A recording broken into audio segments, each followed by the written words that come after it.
Salah satu contohnya Mbak Yono, apakah ketika kupu-kupu masuk ke dalam rumah itu tandanya kita akan kedatangan tamu? Maju terus.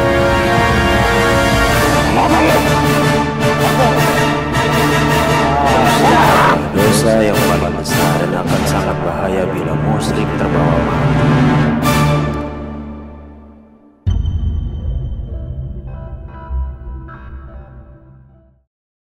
Assalamualaikum warahmatullahi wabarakatuh, pemirsa Kelana Masa dimanapun Anda berada. Bertemu lagi bersama saya Edi Putrasani di channel Kelana Masa tentunya.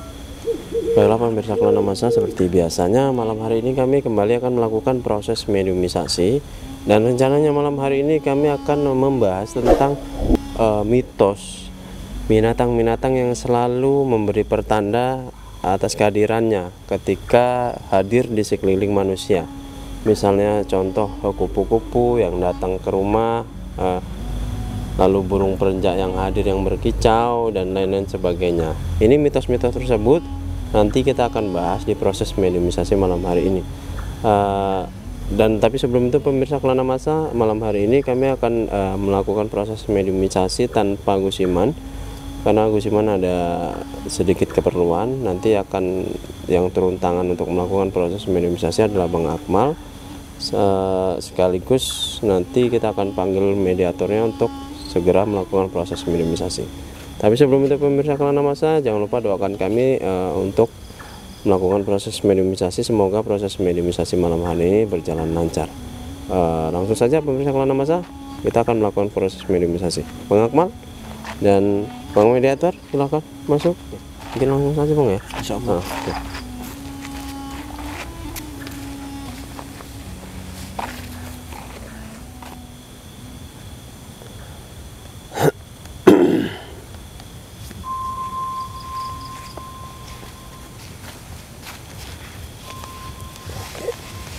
Assalamualaikum.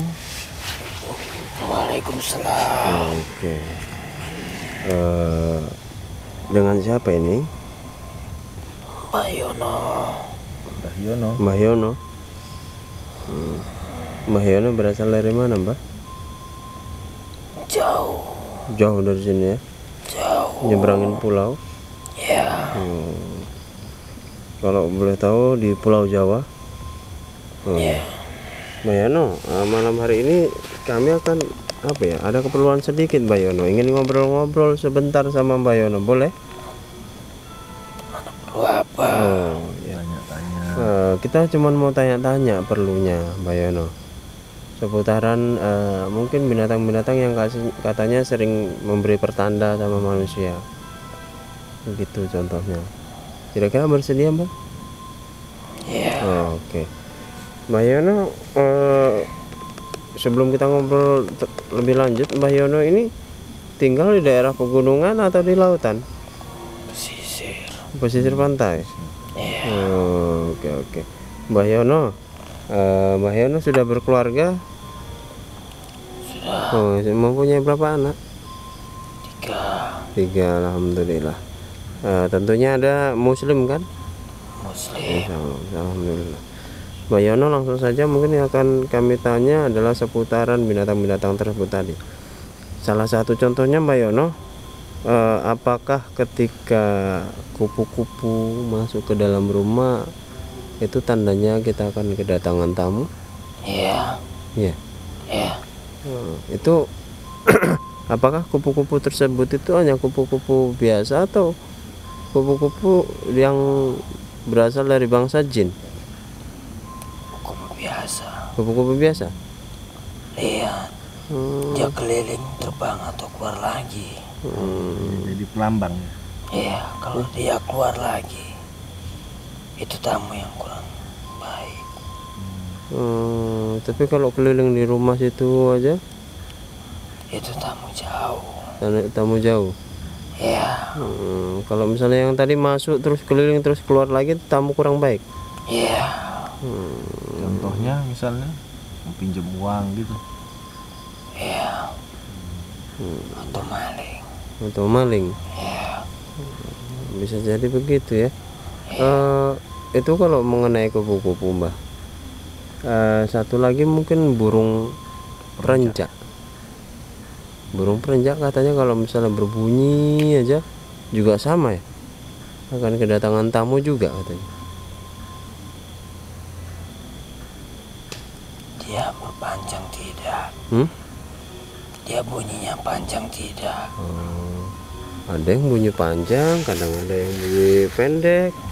Kira-kira Yang mana dia? yang mana dia? Yang panjang. Yang panjang. Iya. Yang panjang, bunyi panjang itu memberi pertanda bahwa akan ada tamu juga. Teman. Teman. Iya. Oke. Lalu Mbah, sedikit mungkin agak melenceng ini Mbah, tentang kunang-kunang. Kunang-kunang itu katanya mitosnya Mbah adalah kukunya orang mati. Apakah itu benar? Tidak. Itu tidak benar. Tidak. Jadi kunang-kunang ya memang kunang-kunang begitu ya.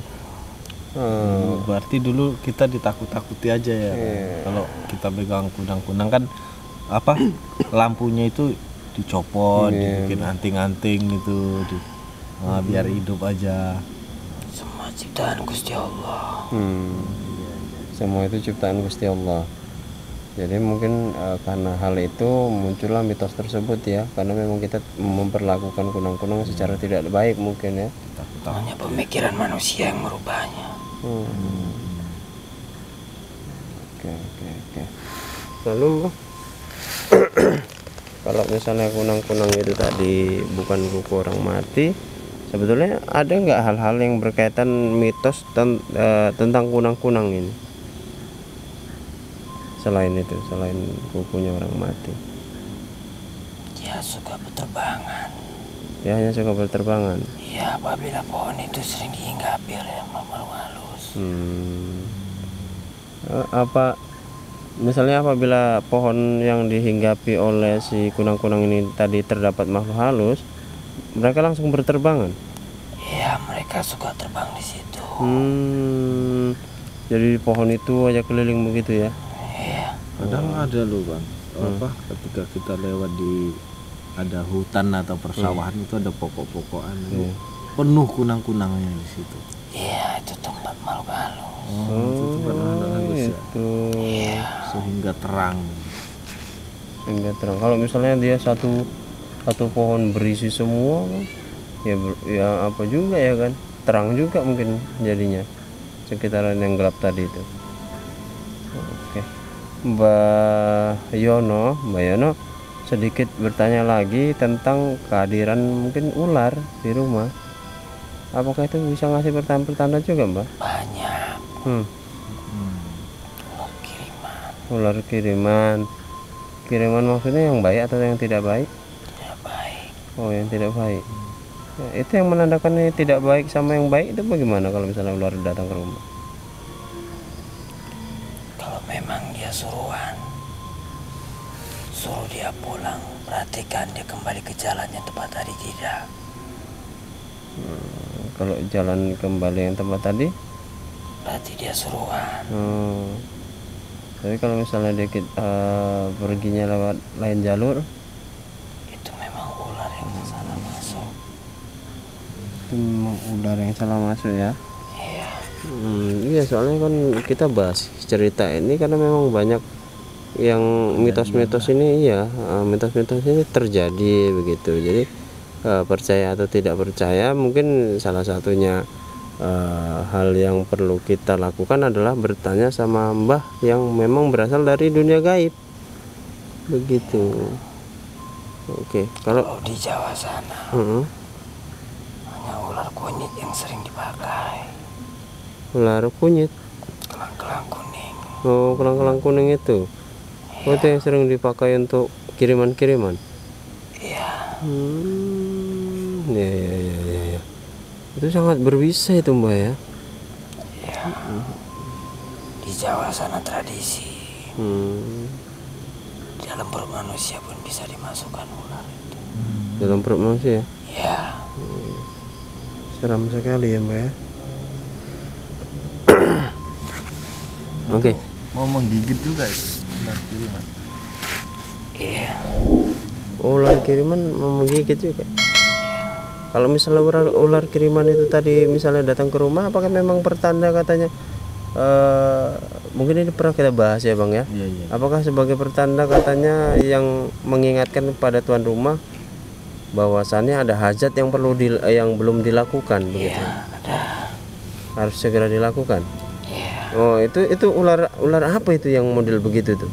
Ular kiriman atau ular yang berasal dari utusan yang Ular mengingatkan? sifatnya peka. Mm-mm. Setiap manusia mempunyai najar ular itu mengerti. Oh. Jadi sifat ular tersebut yang membuat dan mengingatkan si orang yang akan bernajar tadi itu. Jangan pernah membunuh ular dalam rumah. Kenapa itu? Itu memang tidak boleh. Jadi kalau misalnya mau membunuh ular ya di luar rumah lah gitu. Iya. Oke. Kalau membunuh di dalam rumah namanya udah keprogok gitu. Kalau nggak dibunuh, Mereka tidak akan menggigit kalau tidak disakiti. Iya, ya barangkali saja. namanya terkejut kita. Ya kan. di rumah terkejut terus terpijak ekornya apanya kan kita nggak tahu. Kita juga takut gitu kan.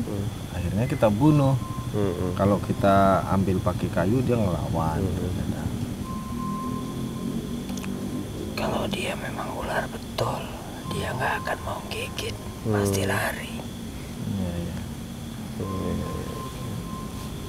Oke.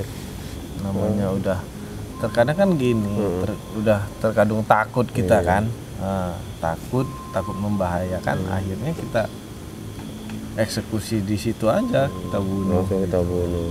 Sebetulnya memang kami tidak tahu tentang hal tersebut karena memang efek takut tadi itu begitu. Membahayakan. Kira-kira Mbah, apa hal-hal yang perlu disampaikan sama kami kalangan manusia ini agar tidak gampang termakan oleh mitos gitu kan, kita sesama saudara, sesama muslim gitu. Ya, yang tidak baik jangan ditiru. Tinggalkan, semua itu tidak ada. Semua itu hanya rayuan setan. Oke. Mungkin obrolan kita malam hari ini cukup sekian Mbah Yono. Terima kasih ya atas obrolannya. Ya kalau misalnya nanti kita ada perlu lagi, mudah-mudahan ya kita ada kesempatan lagi berjumpa lagi. Tapi untuk saat ini cukup, dan kami ucapkan terima kasih banyak buat Mbah Yono ya. Sekarang Mbah Yono boleh pulang ya. Oke, terima kasih Mbah Yono ya.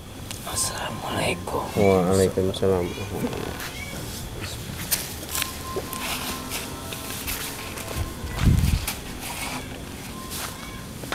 Oke, baiklah pemirsa Kelana Masa, demikianlah proses mediumisasi malam hari ini. Jangan lupa teman-teman, kalau misalnya ada hal-hal yang menurut teman-teman ini baik dan positif, silahkan diambil. Tapi jika teman-teman merasa ada hal-hal yang buruk, silahkan diabaikan saja pemirsa Kelana Masa. Oke, jangan lupa like, komen, dan share video ini kalau misalnya teman-teman merasa video ini bermanfaat. Dan jangan lupa juga subscribe channel YouTube ini dan klik tombol loncengnya supaya teman-teman bisa mendapatkan notifikasi secara otomatis kalau misalnya nanti kami upload video-video terbaru. Akhirnya saya dan segenap tim Kelana Masa mohon pamit. Assalamualaikum warahmatullahi wabarakatuh.